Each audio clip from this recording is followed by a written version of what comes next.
नमस्कार। आज के कार्यक्रम में आप सभी का स्वागत है। मैं डॉक्टर हितेश शर्मा, सहायक प्राध्यापक तेजपुर विश्वविद्यालय NIS स्टूडियो में आप सभी का स्वागत करता हूं। आज हमारे साथ हैं डॉक्टर सुभाष चंद्र रॉय। प्रोफेसर सुभाष चंद्र रॉय नेरी NCERT शिलोंग में आचार्य के पद पर कार्यरत हैं और आज प्रोफेसर रॉय हमारे साथ विभिन्न प्रश्नों के प्रकारों पर चर्चा करेंगे।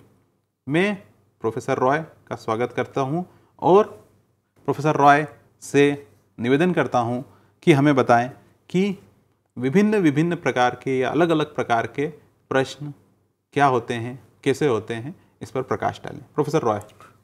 धन्यवाद हितेश जी। पढ़ाई लिखाई की दुनिया में, विद्यालय में या विश्वविद्यालय में भी, महाविद्यालय में भी प्रश्नों की बहुत महत्ता है। प्रश्न बहुत आवश्यक है क्योंकि प्रश्न का संबंध मूल्यांकन से है। जब हम मूल्यांकन करते हैं तो किसी न किसी रूप में हम प्रश्न पूछते हैं और मूल्यांकन एक ऐसी व्यवस्था है जो शिक्षण अधिगम के साथ चलती रहती है और शिक्षण अधिगम के साथ चलने वाली वह ऐसी क्रिया है जो न केवल हमें यह बताती है कि आप कहाँ तक पहुँचे, बल्कि सीखने की प्रक्रिया में भी वो मदद करती है। तो मूल्यांकन के लिए हम जिस टूल का इस्तेमाल करते हैं, जिस यंत्र का इस्तेमाल करते हैं, वह प्रश्न ही है। ये प्रश्न अपने आप में न केवल शिक्षण में मदद करते हैं बल्कि मूल्यांकन में भी मदद करते हैं। इसलिए प्रश्न बहुत आवश्यक हैं और ये प्रश्न कई प्रकार के होते हैं और कई खूबियों लिए होते हैं।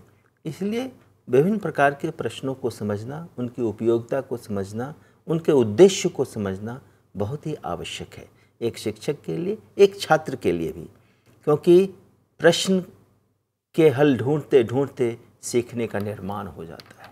इसलिए प्रश्न मस्तिष्क में प्रश्न की संस्कृति बनने से व्यक्ति वैज्ञानिक बन जाता है। इसलिए प्रश्न बहुत ही आवश्यक है शिक्षण अधिगम की क्रिया में, विद्यालयी क्रिया में, शैक्षिक क्रिया में। और ये प्रश्न कई प्रकार के हो सकते हैं, कई तरह के प्रश्न होते हैं। अमूमन हम प्रश्नवाचक चिन्ह जिस वाक्य के अंत में होता है उसे प्रश्न मानते हैं, लेकिन प्रश्न ऐसी चीज़ है जिसे पूछने पर सामने वाला किसी न किसी रूप में जवाब देने के लिए बाध्य हो जाता है, जवाब देता है। और जब प्रश्न जवाब के रूप में हमारे सामने आता है तो वह संवाद हमारे सामने में आता है, वह ज्ञान और अनुभव हमारे सामने में आता है और फिर हम वहाँ से सीखना शुरू करते हैं, अपने सीखने को मजबूत करना शुरू करते हैं और ज्ञान का एक दूसरा अध्याय शुरू हो जाता है। तो प्रश्न हमारे लिए बहुत महत्वपूर्ण है। प्रश्न कई प्रकार के हो सकते हैं, प्रश्न कई तरीके से पूछे जा सकते हैं और हर प्रश्न का अपना एक उद्देश्य होता है। प्रोफेसर राय, आपने बहुत अच्छी बात बताई यहाँ पर। जैसा कि आज हमारा शीर्षक है कि विभिन्न प्रश्नों के पदों का निर्माण करना, लेकिन उस पे जाने के पहले मैं आपसे निवेदन करूंगा कि आप दर्शकों को बताएं कि विभिन्न प्रकार के प्रश्नों की पूछने की आवश्यकता क्या है, क्यों भिन्न प्रकार के प्रश्न पूछे जाते हैं, एक ही तरह के प्रश्न से प्रश्न पत्र क्यों नहीं बन जाता, या एक ही तरह के प्रश्न पूछे जाने से ही हमारा उद्देश्य प्राप्त क्यों नहीं हो जाता, अलग अलग तरह के प्रश्नों की आवश्यकता क्या है। बहुत अच्छी बात है, बहुत अच्छा प्रश्न किया आपने। जब हम बच्चे को सिखाते हैं विद्यालय में या हम भी सीखते हैं तो यह सीखना हमारे अंदर में कई स्तर पे होता है और विभिन्न स्तरों पे जाकर के यह अटक जाता है, यह स्थापित हो जाता है और अलग अलग जगहों से उस सीखी हुई चीज़ को पता करने के लिए अलग अलग चम्मच, टूल या प्रश्न का इस्तेमाल करना पड़ता है। और इसीलिए कुछ प्रश्न ऐसे होते हैं जो गंभीर जानकारी को लेते हैं, मनुष्य के अंदर की जानकारी को लेते हैं। कुछ प्रश्न सरल होते हैं जिसमें सामान्य जानकारी निकल करके आती है। तो ये जो समझ और सीख मनुष्य सीखता है, बच्चा सीखता है, वह किस स्तर पर उसका ज्ञान बना है, उसकी समझ बनी है, उसको निकालने के लिए, उसको समझने के लिए प्रश्न के प्रकार भी अलग अलग से बनाए जाते हैं। जी हाँ, आपने बहुत अच्छी बात बताई कि क्यों हम अलग अलग भिन्न भिन्न प्रकार के प्रश्नों को पूछते हैं। मैं इस बात को थोड़ा सा और आगे ले जा करके बताना चाहूँगा कि जैसे किसी बच्चे ने बस मात्र जानकारी ली है, कुछ सूचनाओं को संग्रह किया है, कुछ चीज़ों को याद करके अपने याददाश्त के बल पे रखा है, इस तरह की जानकारी के लिए एक अलग प्रकार के प्रश्न पूछे जा सकते हैं। लेकिन उस जानकारी को उस बच्चा ने अच्छी तरह से समझा है या नहीं, इस जानकारी को लेने के लिए, उस समझ की जानकारी लेने के लिए एक दूसरे तरह की प्रश्न की आवश्यकता होगी। पहले वाले प्रश्न से वह समझ की जानकारी नहीं आएगी। इसीलिए व्यक्ति के अंदर जो ज्ञान, समझ इत्यादि का जो स्तर है, और समझ के भी कई स्तर होते हैं, तो विभिन्न प्रकार के समझ के स्तरों, ज्ञान के स्तरों तक पहुंचने के लिए हमें अलग अलग प्रकार के प्रश्नों की ज़रूरत होती है। इसीलिए हम अलग अलग प्रकार के प्रश्न बनाते हैं। प्रोफेसर रॉय, आपने अच्छी तरह से बताया हमें कि विभिन्न भिन्न प्रकार के प्रश्न क्यों पूछे जाते हैं। लेकिन जो हमने अलग अलग प्रकार के प्रश्न देखें, तो क्या मोटे मोटे तौर पर हम इन्हें कितने भागों में विभाजित कर सकते हैं, या खास अगर समूह बनाना चाहें तो प्रश्नों के किन किन भागों में या किन किन अलग अलग समूह में हम प्रश्नों को विभाजित कर सकते हैं? ये खास तरह का प्रश्न को किस तरह के रहेंगे, इस पर कुछ प्रकाश डालिए। बहुत ही व्यावहारिक प्रश्न है आपका। अमूमन जो हम अपने विद्यालय में प्रश्न पूछते हैं, जिस तरह के प्रश्न पूछते हैं उनके प्रकार ऐसे हैं। एक तो ऐसे प्रश्न होते हैं जिसके आंसर, जिसका उत्तर काफ़ी लंबा हम अपेक्षा करते हैं कि लंबा उत्तर मिलेगा, कई पन्नों में, बहुत सारी पंक्तियों में बच्चे उसका उत्तर देंगे। ऐसे प्रश्नों को निबंधात्मक प्रश्न कहते हैं। निबंधात्मक प्रश्न जी, लॉन्ग आंसर्ड क्वेश्चन, ऐसे टाइप क्वेश्चन निबंधात्मक प्रश्न कहते हैं ऐसे प्रश्नों को। और कुछ प्रश्न ऐसे होते हैं जिसके उत्तर संक्षेप में कम शब्दों में दिए जाते हैं। ऐसे प्रश्नों को हम लघु उत्तरीय प्रश्न कहते हैं। लघु उत्तरीय प्रश्न। कुछ प्रश्न ऐसे होते हैं जिसमें एक या दो शब्द डालकर ही काम चल जाता है, और इसको फिल इन द ब्लैंक्स या रिक्त स्थानों की पूर्ति वाले प्रश्न कहते हैं। कुछ प्रश्नों में लिखने की ज़रूरत नहीं होती है, या उसी में से उतारना होता है, जिसको हम मैचिंग टाइप लकीर खींच करके मिलान करते हैं। मिलान वाले प्रश्न होते हैं। मैच द कॉलम जिसे नाम जानते हैं। हाँ, मैच द कॉलम। ये इसमें मिलान करने की ज़रूरत होती है, लिखने की भी ज़रूरत नहीं होती है। कुछ ऐसे भी प्रश्न होते हैं जिसमें सिर्फ टिक लगाना होता है, और उसको गलत या सही वाले प्रश्न होते हैं। वहाँ पर स्टेटमेंट दिए होते हैं, प्रश्न दिए होते हैं, कथन दिया होता है, और उसके सामने टिक या क्रॉस लगाना होता है। कुछ ऐसे प्रश्न होते हैं जो बहु उत्तरीय प्रश्न होते हैं, बहुविकल्पीय प्रश्न होते हैं। यूँ कहें कि वह बहुविकल्पीय प्रश्न, एक प्रश्न के कई वैकल्पिक उत्तर दिए हुए होते हैं, और जो लगभग समान ही दिखते हैं, लेकिन उसमें से कोई एक उत्तर सही होता है, जिसको इंग्लिश में मल्टीपल चॉइस क्वेश्चन कहते हैं। ये ऐसे प्रश्न होते हैं। तो इस तरह के इस सारे प्रश्न हम अपने विद्यालय में देखते हैं, पाठ्यपुस्तकों में देखते हैं, और हम अपनी परीक्षाओं में देखते हैं। इसका जो एक बड़ा उद्देश्य होता है कि सभी प्रश्न पूरे विद्यालय के समस्त उद्देश्यों को, शिक्षाई उद्देश्यों को, या वर्ग के समस्त शिक्षाई उद्देश्यों को, और पूरे पाठ्यक्रम के उद्देश्यों को समेटने के लिए कोई एक प्रकार का प्रश्न अपने आप में पूर्ण भी नहीं हो सकता। इसलिए भी हम प्रश्नों के कई प्रकार पर सोचते हैं और उन्हें प्रश्न पत्र में डालने की कोशिश करते हैं, ताकि अधिक से अधिक पाठ्यक्रम पर आधारित प्रश्न पूछे जा सकें और अधिक से अधिक पाठ्यक्रम के हिस्से को कवर किया जा सके। प्रोफेसर रॉय, आपने हमें अलग अलग प्रकार के प्रश्न इसमें बताएं। आपने थोड़ा हमें बताया कि निबंधात्मक प्रश्न यानी कि जिसमें विद्यार्थियों को काफ़ी कुछ लिखना पड़ता है जी, या लंबे जो रहते हैं लिखने में, कई पेजेस में लिख सकते हैं जी। लेकिन इस पर थोड़ा और प्रकाश डालिए कि किन प्रश्नों को हम निबंधात्मक प्रश्न कहेंगे और उस समूह में रखेंगे कि जिन्हें ऐसे टाइप या निबंधात्मक कहते हैं। निबंधात्मक प्रश्न बहुत ही अच्छा प्रश्न है आपका, कि इसमें अमूमन हम 3 तरह के प्रश्नों क्या, क्यों, कैसे, ये शब्द लगा करके हम प्रश्न पूछते हैं और जिसमें अपेक्षा करते हैं कि अधिक से अधिक हमको जानकारी बच्चों द्वारा मिले। और इसमें हम बच्चों की कई तरह की प्रतिभाओं का आकलन भी देखना चाहते हैं, करना चाहते हैं।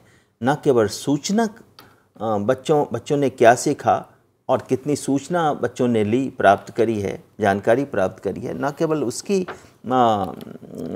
ये परीक्षा होती है इसमें, बल्कि इसमें हम यह भी पता करते हैं कि बच्चों की लेखन शैली कैसी है, उसका लिखने का स्पीड कैसा है, उसकी हैंडराइटिंग कैसी है, उसमें कितनी क्रिएटिविटी है, कितनी उसमें रचनात्मकता है, कितनी कल्पना परिकल्पना है, कितनी दूर तक वह सोच सकता है, किस तरह से चीज़ों को वह अरेंज कर सकता है, एक के बाद दूसरे बहुत ही व्यवस्थित ढंग से ऊपर से नीचे तक चीज़ों को वह अरेंज कर सकता है।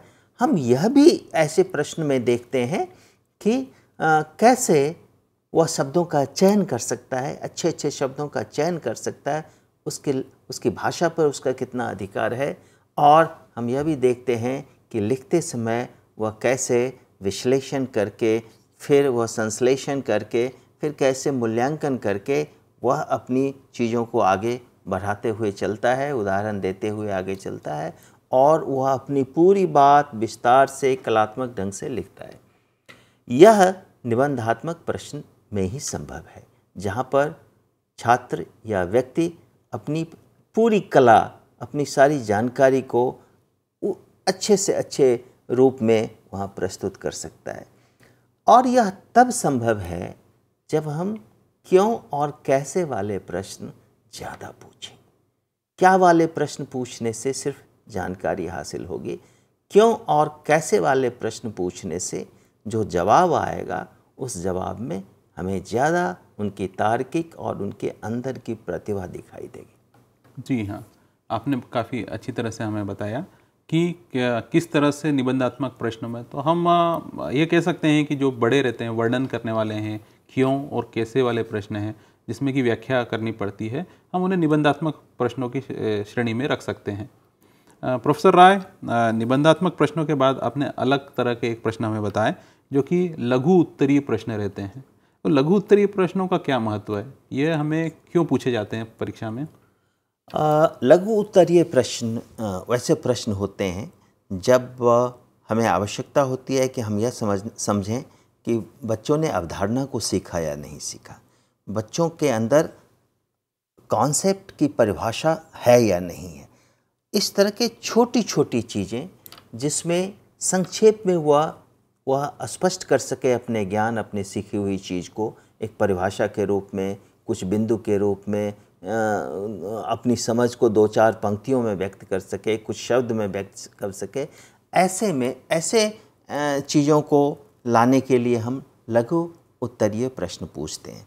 इसका जो सबसे बड़ा लाभ होता है कि हम, चूँकि यह कम शब्दों में दी जाने वाले प्रश्नोत्तर होते हैं और कम समय लगता है इसमें, तो हम अधिक से अधिक प्रश्न पूछ सकते हैं, जिससे क्या होता है कि अधिक से अधिक सिलेबस का हिस्सा, पाठ्यक्रम का हिस्सा हम कवर कर सकते हैं प्रश्न पूछते समय।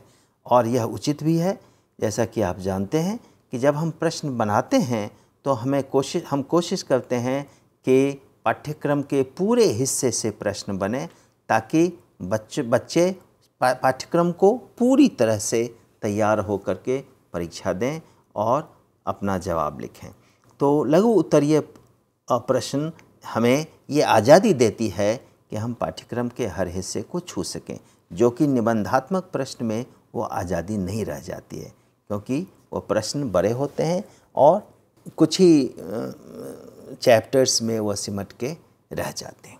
जी हाँ प्रोफेसर राय, आपने बहुत अच्छा बताया। तो लघु उत्तरीय प्रश्नों में तो हम परिभाषा ले सकते हैं, जो कि निबंधात्मक प्रश्नों से अलग है, या किसी भी संकल्पना को स्पष्ट करने के लिए हम 30 शब्दों 40 शब्दों में लघु उत्तरीय प्रश्नों को उत्तर की अपेक्षा कर सकते हैं विद्यार्थियों से। कुछ पंक्तियों में भी विद्यार्थी दे सकते हैं उनके उत्तर, तो और इनके कुछ अंक भी प्रदान कर सकते हैं। जी हाँ। लेकिन ये हमारे पास कुछ प्रश्न ऐसे आते हैं जैसे कि एक शब्द में उत्तर दो, या 2 शब्दों में उत्तर दीजिए, या एक पंक्ति में उत्तर दीजिए, जो कि लघु प्रश्न है या कहें अति लघु प्रश्न है। तो इन प्रश्नों का क्या महत्व है, और ऐसे प्रश्न जिनमें एक शब्द में उत्तर चाहा गया है उनकी क्या आवश्यकता है? जी, ऐसे प्रश्नों का क्या महत्व है? कुछ ऐसे प्रश्न हैं जिसमें हम 1 या 2 शब्दों का ही इस्तेमाल करते हैं।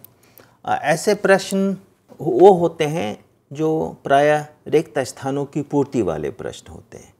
यह रिक्त स्थानों की पूर्ति करें, इस तरह के एक प्रश्न पाठ्यपुस्तक के अभ्यास के हिस्से में रहता है, और शिक्षक भी अमूमन वर्ग में देते हैं, और कहीं से भी हम परीक्षाओं में भी इस तरह के प्रश्न पूछे जाते हैं।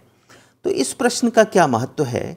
इस प्रश्न में 2 तरह के प्रश्न देखे गए हैं। एक तो जहाँ पर एक वाक्य दिया हुआ है और उसमें एक रिक्त स्थान है, जहाँ पर आपको वो शब्द को लाके अपने मन से भरना है। वह शब्द आपको दिया हुआ नहीं है, और छात्र उसे सोच करके अपने मस्तिष्क से, अपने मन के हिसाब से उसमें भरते हैं जो उन्हें सही लगता है। और एक दूसरा प्रकार का रिक्त स्थानों की पूर्ति वाले प्रश्न होते हैं, जिसमें रिक्त स्थान दिया हुआ है और अंत में एक ब्रैकेट के अंदर उसके वैकल्पिक उत्तर भी दिए हुए हैं, 1 या 2, एक सही एक गलत, या एक सही 2-3 गलत, और उसमें से चुन करके सही उत्तर को लाके इसमें भरना होता है। ये जो रिक्त स्थानों की पूर्ति वाले प्रश्न हैं, मनोवैज्ञानिक रूप से इसको कहते हैं रिकॉल एवं रिकॉग्निशन के प्रश्न। रिकॉल का प्रश्न है जब खाली स्थान है और कोई सहायक शब्द नहीं दिया हुआ है, और बच्चा अपने मस्तिष्क से सोच करके, अपनी याददाश्त से ढूंढ करके सही शब्द लाके उसमें भरता है, तो ये रिकॉल के प्रश्न हो गए। और जब वहाँ पे 1-2 शब्द 3 शब्द दिए हुए हैं सहायता के लिए, और उसमें से सही शब्द को चुनना है, तो ये रिकॉग्निशन के शब्द, रिकॉग्निशन वाले प्रश्न हुए। तो ऐसे प्रश्नों को हम रिकॉल एवं रिकॉग्निशन के प्रश्न कहते हैं। सर बहुत अच्छा बताया आपने, रिकॉल और रिकॉग्निशन। लेकिन जब हम रिकॉग्निशन की बात करते हैं तो एक अन्य तरह के प्रश्न भी हमारे दिमाग में आते हैं, जिन्हें कहते हैं बहुविकल्पीय प्रश्न, जिसमें कि 4 उत्तर हमारे सामने रहते हैं, कहीं पे 5 उत्तर भी रहते हैं, उनमें से एक चुनना रहता है। तो इस तरह के रिकॉग्निशन करने वाले प्रश्नों की क्या आवश्यकता है, इनका क्या महत्व है, इन्हें कहाँ हम प्रयोग करेंगे, इस पर कुछ प्रकाश डालिए। जो हमारे बहुविकल्पीय प्रश्न हैं, बहुविकल्पीय जहाँ पर एक प्रश्न के जवाब के रूप में कई विकल्प दिए हुए रहते हैं, अमूमन 4 विकल्प दिए रहते हैं, जिसमें से एक सही रहता है, बाकी 3 सही नहीं होते लेकिन सही विकल्प की तरह ही दिखते हैं। ये बहुत ही चुनौती वाला प्रश्न होता है, और आजकल प्रत्येक परीक्षा का यह एक अभिन्न हिस्सा है, खास करके कॉम्पिटिटिव एग्जामिनेशन का यह हिस्सा है, और इसे एक उच्च स्तरीय प्रश्न के रूप में हम देखते हैं। इसका वैज्ञानिक एवं मनोवैज्ञानिक महत्व है। इसका वैज्ञानिक एवं मनोवैज्ञानिक महत्व यह है कि यह एक ऐसा प्रश्न है जिसमें बच्चे की मानसिक शक्ति, मानसिक मेधा उसकी क्रिटिकल थिंकिंग, उसकी वैचारिक थिंकिंग, उसकी सोचने समझने विचारने विश्लेषण करने, उसके सिंथेसिस करने, उसके इवैल्यूएशन की क्षमता को वह मापती है। और इसमें तमाम वह बौद्धिक एक्सरसाइज बच्चों के मस्तिष्क में होता है, वो तमाम मानसिक रूप से उसके अंदर वो स्फूर्ति और वो निर्णय लेने की क्षमता उसमें विकसित होती है, जो अंत में सही विकल्प के चुनाव के रूप में दिखाई देता है और वह सही विकल्प को चुनता है। इसलिए ऐसे विकल्प वाले क्वेश्चन, बहुविकल्प वाले क्वेश्चन बहुत ही अच्छा और बहुत ही चैलेंजिंग क्वेश्चन माना जाता है। इसकी दूसरी बड़ी खास बात यह भी है कि ऐसे क्वेश्चंस को आप पूरे सिलेबस को, पूरे पाठ्यक्रम को कवर करने में, पूरे पाठ्यपुस्तक को कवर करने में भी आसानी होती है। इसके दो फायदे हैं। बच्चों को प्रश्न के हल करते समय उसकी तमाम मानसिक शक्तियों का उपयोग हो जाता है, उसके तमाम अनुभवों का, और अंत में उसके अंदर कितने निर्णय लेने की क्षमता है, उसके अंदर कितने विश्लेषण करने की क्षमता है, उसके अंदर कितने समानता और असमानता के आधार पर भेद करने की क्षमता है, उसके अंदर कितना रिजेक्ट करने की और एक्सेप्ट करने की क्षमता है, और उसके अंदर क्या लॉजिकल थिंकिंग है, उसके अंदर रीजनिंग पावर कितना है। ये तमाम चीज़ें इतने महत्व की उसमें दिखाई देती है और उसका उपयोग होता है। इस तरह के प्रश्नों के माध्यम से बच्चों के मस्तिष्क की इतनी कसरत हो जाती है, मुझे लगता है कि एक तरह से यह उसकी पढ़ाई का हिस्सा ही हो जाता है। ये बहुत सुंदर तरीके से आपने बताया हमें कि किस तरह से बहुविकल्पीय प्रश्न का प्रयोग किया जाता है। लेकिन इस बहुविकल्पीय प्रश्नों का मुझे तो एक और लाभ यहाँ पर दिख रहा है कि बहुविकल्पीय प्रश्नों का मूल्यांकन करने में आसानी होती है। हम निबंधात्मक प्रश्न की जांच करना, मेरे शिक्षक साथी मुझसे सहमत होंगे कि वो कठिन कार्य है क्योंकि उसमें अधिक समय लगता है। लेकिन बहुविकल्पीय प्रश्न आजकल तो एक मशीन भी आ गई है, प्रशासनिक स्तर पर भी यह एक सुविधाजनक व्यवस्था है। बहुत सही कहा आपने, क्योंकि एक OMR मशीन आती है जो कि तुरंत परिणाम देती है कई सारों का। तो इस तरह से बहुविकल्पीय प्रश्न ये प्रशासनिक व्यवस्था के लिए भी अनुकूल है, उपयोगी है। इसका शिक्षाई महत्व जो हो, यह मूल्यांकन बच्चों को के बढ़ने में, आगे बढ़ने में जितना मदद करे, इसके साथ साथ इस प्रबंधन के स्तर पर भी इस तरह के मूल्यांकन की कुछ खासियत है, कुछ लाभ है। जी हाँ, तो बहुविकल्पीय प्रश्न हमारा शिक्षकों का कुछ बोज कम कर सकते हैं यदि जांच करने का, जो बहुत सारी कॉपियां जांच करने का, बहुत तेज़ी से, बहुत जल्दी हम रिज़ल्ट आउट कर देते हैं। लार्ज स्केल पर ली गई परीक्षाओं का रिज़ल्ट भी हम आउट कर देते हैं आसानी से, जल्दी, मशीन के द्वारा। यह बिल्कुल इसमें संभव है। जी यहाँ पर आपने हमें कई विभिन्न प्रकार के प्रश्नों के बारे में बताया, लेकिन अब हम आपसे जानना चाहेंगे कि प्रश्न के पदों का निर्माण कैसे करते हैं? प्रश्न के पदों का निर्माण दो तरीके से हम करते हैं। एक तो सामान्य प्रश्न बनाने के लिए हम बहुत लंबी चौड़ी प्रक्रिया नहीं अपनाते। हम प्रश्न बनाते हैं, इस तरह के अलग अलग प्रकार के प्रश्न बनाते हैं। खास करके जब हम क्लास टेस्ट लेते हैं, जब हम कोई सामान्य टेस्ट लेते हैं, जब हम कोई साप्ताहिक टेस्ट लेते हैं, दैनिक टेस्ट लेते हैं, तो ऐसे समय में हम इन प्रश्नों के लिए ज़्यादा सोचते नहीं, अपने अनुभव और अपने स्किल के आधार पे, अपने कौशल के आधार पे इन प्रश्नों का निर्माण कर देते हैं एक शिक्षक के रूप में। लेकिन जब हम छमाही या त्रैमासिक, छमाही या वार्षिक या कोई और बड़े पैमाने पे परीक्षा का आयोजन करते हैं, तब उसके लिए जब हम प्रश्न बनाते हैं तो हम उसके लिए विशेष तैयारी के साथ प्रश्न बनाते हैं।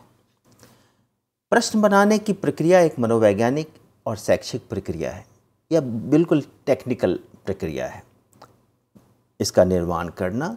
और दूसरा तरीका होता है जिसको हम कहते हैं कि इसका मानकीकरण करना, इसको स्टैंडर्डाइज करना। जी। तो बनाना एक सैद्धांतिक है, यह विशेष सिद्धांत पर आधारित है, और इसका मानकीकरण करना भी एक टेक्निकल प्रक्रिया है और तब उसके बाद हम इसको उपयोग में लाते हैं। आपने सही कहा कि इसका जो निर्माण की प्रक्रिया है वो एक सिद्धांत विशेष पर निर्भर करता है। चीज़ें बदल रही हैं, अब हमारे देश में भी चीज़ें बदल रही हैं, लेकिन जो हमारी परंपरा रही है उस परंपरा के हिसाब से हम क्या करते हैं कि इसको ब्लूम्स के टैक्सोनॉमी के आधार पर ब्लूप्रिंट बनाते हैं। ब्लूप्रिंट एक ऐसा चौकोर पन्ना होता है जिसमें एक टेबल होता है।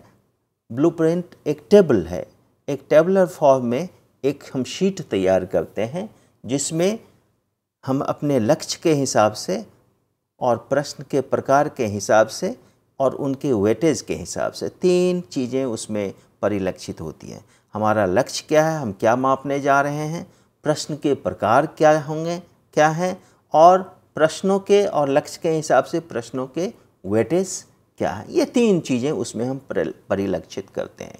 मुख्य रूप से जो हमारी पुरानी परंपरा रही है ब्लूप्रिंट के निर्माण के लिए, उसमें हम 4 प्रकार के लक्ष्य को रखते हैं, जिसमें है knowledge, understanding, application and skill. ये 4, जिसमें नॉलेज जानकारी हम का पता करते हैं प्रश्न के द्वारा, इन प्रश्नों के द्वारा जानकारी एक एरिया, एक क्षेत्र है जहाँ जिसको हम पता करते हैं। उस समझ की बात भी हम जानने की कोशिश करते हैं कि बच्चा समझा, जानकारी तो है लेकिन समझ कितनी है। और तीसरा, ये अपने समझ को अपने जीवन में, व्यवहार में अप्लाई कर सकता है कि नहीं, कर पा रहा है कि नहीं, प्रॉब्लम को सॉल्व कर पा रहा है कि नहीं, इसको भी देखते हैं। ऐसे भी प्रश्न पूछते हैं और कुछ कौशल उसके अंदर है या नहीं, ऐसे कौशल वाले प्रश्न भी होते हैं।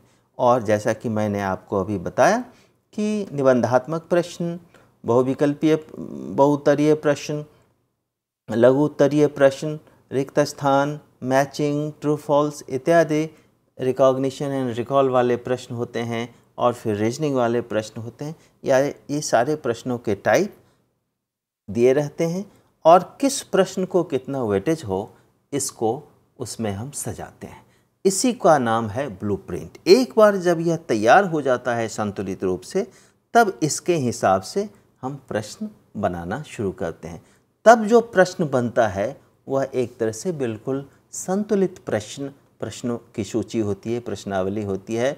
और वैसे प्रश्न से उम्मीद की जाती है कि हम एक संतुलित परीक्षा का संचालन कर रहे हैं और जो बच्चों का जवाब आएगा उससे हम एक संतुलित व्यक्तित्व के विकास में हम कारगर हुए या नहीं हुए, इसकी जानकारी हमको पुख्ता मिल पाएगी। यह एक पक्ष है निर्माण का। दूसरा पक्ष है इसके मानकीकरण का। जब हम प्रश्न बनाते हैं तो प्रश्न बनते हैं विशेषज्ञों द्वारा और हम शिक्षक को भी विशेषज्ञ ही मानते हैं। तो शिक्षक विषयवार शिक्षक जो होते हैं वह शिक्षक प्रश्न बनाते हैं। वह शिक्षक कोई भी हो सकते हैं, विद्यालय के शिक्षक हो सकते हैं, महाविद्यालय के शिक्षक हो सकते हैं, कॉलेज के यूनिवर्सिटी के शिक्षक हो सकते हैं। इसके विषय विशेषज्ञ जो हैं शिक्षक, उनके द्वारा प्रश्न बनता है। इन प्रश्नों को एक बोर्ड, दूसरे विशेषज्ञ के बोर्ड द्वारा इनको फिर देखा जाता है, इनको समझा जाता है। इन पर एक एक्सपर्ट कमेटी बैठ करके इन प्रश्नों को बारीकी से समझा और इसमें थोड़ा सा यदि संशोधन की ज़रूरत है तो संशोधन कर लिया जाता है। और इस प्रकार से संशोधन करने के बाद इन प्रश्नों को पहले हम कुछ बच्चों पर ट्राई आउट करते हैं।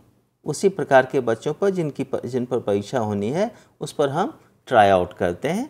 और ट्राई आउट करने के बाद जो रिज़ल्ट आता है, उस रिज़ल्ट के ऊपर वाले सबसे अधिक अंक पाने वाले 1/3 बच्चों की कॉपी को अलग कर देते हैं और 1/3 सबसे नीचे वाले बच्चों की कॉपी को अलग करके बीच में जो हिस्सा बचता है उस कॉपी को फिर से हम देखते हैं, उस प्रश्न को देखते हैं, उसकी गलती के हिसाब से, प्रश्न के उत्तर इत्यादि के हिसाब से उसमें फिर परिमार्जन करके पूरी तरह से उसको स्टैटिस्टिकली मापते हैं, इसकी रिलायबिलिटी, वैलिडिटी इत्यादि को मापते हैं और तब जा कर के उस प्रश्न को हम बाज़ार में उपलब्ध करा देते हैं कि यह एक मानक प्रश्न है, अब इसमें ज़्यादा दिक्कत नहीं आनी चाहिए।